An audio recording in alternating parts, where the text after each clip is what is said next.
નમસ્કાર વિદ્યાર્થી મિત્રો, આજે આપણે એક ક્વેશ્ચન જોઈએ જે પ્રોફિટ એન્ડ લોસ નો છે, જે જીપીએસસી એસટીઆઈ ની પરીક્ષામાં પૂછાયો હતો। આ ક્વેશ્ચન શું કહે છે કે એક વસ્તુને 3000 માં વેચવાથી 20% નફો થાય છે, 20% નફો થાય છે અને વસ્તુની વેચાણ કિંમત 120%। ક્વેશ્ચનમાં કેટલા આપ્યા છે?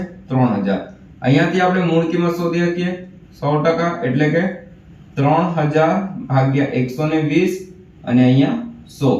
10 થી 10 કેન્સલ, 2 6 12, 2 5 10, 6 5 30, એટલે વસ્તુની મૂળ કિંમત કેટલી છે?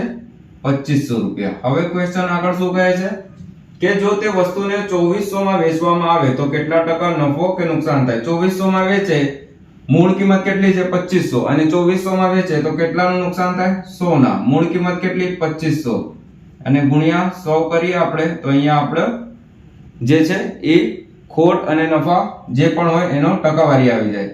20 થી 20 ગયો, 25 એકા 25 અને 25 ચોક 100, એટલે 4% નો શું થાય? એને ખોટ થાય। બસ આટલું સિમ્પલ। ક્યારેક પરીક્ષામાં પૂછાઈ જાય છે, ખ્યાલ રાખવાનું। ઠીક છે, થેન્ક યુ।